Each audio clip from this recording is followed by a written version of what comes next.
I'm Nancy Grace. I want to thank you for being with us. Bombshell tonight, live, Lubbock, Texas. A 15-year-old girl leaves home to babysit and vanishes. Grainy surveillance video shows the teen forced against her will into a local motel room and then back out into the parking lot. She's never seen again. In the last hours, we learned police actually investigating a possible link between this and the Haley Dunn disappearance. The 13-year-old cheerleader, Colorado City, Texas. As we go to air, the search for 15-year-old Elizabeth comes to an end. Police making a positive ID on the young girl's body found in a field, discarded just 10 miles north of Lubbock. Police in Lubbock, Texas, they found the body of missing teenager Elizabeth Ennen. They do have a body. Elizabeth disappeared during the early morning hours after babysitting for close family friends at the Carriage House Motel. One witness has come forward claiming she saw Elizabeth with Salinas at the Dollar General store. I seen the little girl's picture flashed up, and that's her. That's the little girl that I seen. That's her. That's the little girl. When you see something that seems as just bizarre as this woman is describing, she really should have dropped the dime to 911. 45-year-old Humberto Salinas Jr.'s record includes domestic assault, aggravated assault, and injury to a child. When Salinas was interviewed by police, he says, "I love this girl. She's like a daughter to me." We are taking your calls live straight out to Stephanie Brzezinski, joining us from KAMC there in Lubbock. Stephanie, what can you tell us?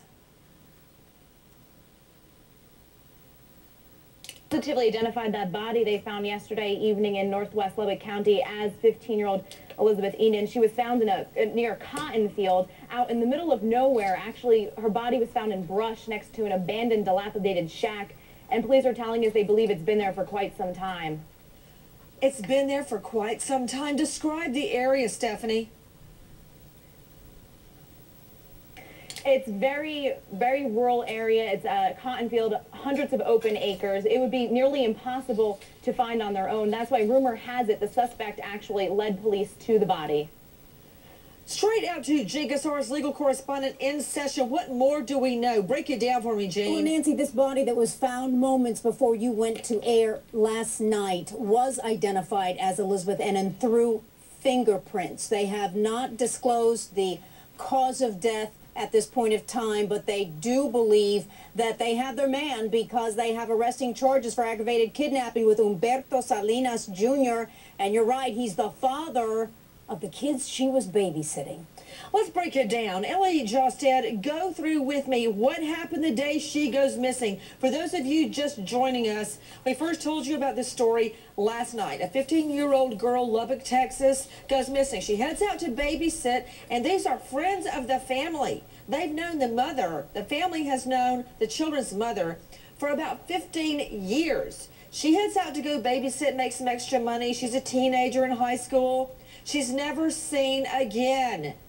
Police then find grainy surveillance video showing her being forced into a local motel room, then back out into the parking lot. They have video of her in the halls of this motel, Carriage House Inns and Suites, cowering in the hall, afraid of her kidnapper. Who's the kidnapper? The father of the children she's babysitting. Explain to me, Ellie, exactly what the timeline is. Okay, Nancy. Well, Elizabeth goes to babysit for the Salinas family. As you explained, close friends of the family, they live at this motel, Nancy. She goes there about 6:15 in the evening. The father of the family is going to go play bingo. His wife is going to go out with her sister. Apparently at about 10 o'clock or so, he got a call. He says he gets a call from his wife saying, "You better go home. The babysitter's having trouble with the kids." So he says he goes home. They hang out for about 3 hours. Then he says Elizabeth was acting strange and wanted to go home. So he says even though he didn't want to, he loaded up the kids in the car, gave her a ride home, dropped her off at her house. He says he saw her opening the screen door. He drove away. But what police say actually happened is, Nancy, he took her out of that hotel room. He chased her into a corner. He then forced her back into the hotel room against her will. Then later we see on surveillance, allegedly, him leading her out into the parking lot, never to be seen again. We are taking your calls out to Terry in Pennsylvania. Hi, Terry. Hi, Nancy. How are you this evening? I'm good, dear. What's your question? Well, I actually have two questions. First of all, I was wondering why these people are living in a motel. And second of all, last night there was a comment made that Elizabeth possibly liked their eldest son. I was wondering what his age was, and if he was close to her age, why would they need a babysitter? Okay. Apparently, from what we've learned, there was no boyfriend-girlfriend relationship at all. The older son of the alleged killer was 18. They were not dating. She went to go babysit much younger children. And why were they living in a motel? Because I don't think they had anywhere else to live, is my understanding. To Stephanie Brzezinski, joining us from KAMC, Lubbock, Texas, why were they in a local motel? According to Virginia Ennen, Elizabeth's mother, they had been homeless for some time and had no money to live elsewhere, so they were just living out of this rundown motel. Back to the lines. Nadine in New York. Hi, Nadine. Hi, Nancy. I got to say, you can tell you're feeling better because your whole spirit just glows. Nadine, thank you very much. My question is, last night as I was watching this, all I could think of seeing the Family Dollar place, seeing the hotel, the comparisons to Haley Dunn. And was one of their children maybe African-American and young, like the neighbor thought she saw them walking away with?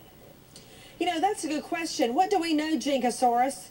Well, as far as the similarities about the two, you know, you can imagine the state of Texas. Think about it. It's a huge state. Both of these young women were from West Texas, but the body was found northwest of Lubbock.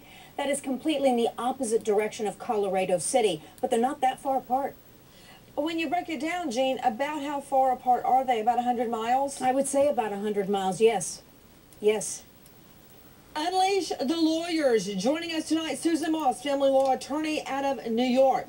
Out of Atlanta, former prosecutor turned defense attorney Kirby Clements.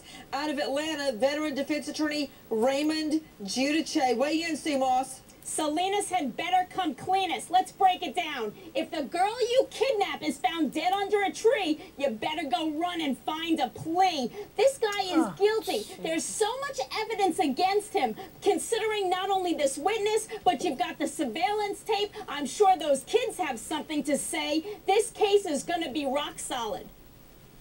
Back to Stephanie Brzezinski, KAMC, joining us out of Lubbock. Describe again the area and where exactly her body was found. It's next to a cotton field. It's about 2.5 miles northeast of a town called Shallowwater. It's approximately 20 miles or so from where she was originally abducted, and it is desolate. I mean, it is off of a dirt road. It's pretty much impossible to find that body unless you were led there. To Kirby Clements and Raymond Giudice, first to you, Ray Giudice. You know, in most jurisdictions that have the death penalty, and last time I checked, Texas had it all right. It sure does, Nancy, but keep in mind, such as kidnapping will be an aggravating circumstance that will allow the prosecutor to seek the DP. Yeah, but he hasn't been indicted for homicide, and that speaks to the fact that there may be a problem in the state's case in proving the homicide. Kirby, don't you think realistically it's more that they've got to have the grand jury meet again and hand down the charges? You know, I think that this case does seem pretty compelling against them. However, you know, the fact that they're going so slow does suggest that there could be a problem. Go so slow? They just ID'd her body in the last hours, people. She hasn't even been buried, and you're talking about going slow. No, there will be an indictment on murder one. And after we showed her Salinas' mugshot. That's the guy. That is the guy. I bet my life on it. It's him. That's him. Boswell confirmed it was Elizabeth and Salinas she had seen just last week. Like I said, I had no clue this child was missing at all until the next day. So if the police had put that picture of her out there sooner, I would have grabbed the little girl and I would have kicked him, tried to do everything I could to keep him back from her.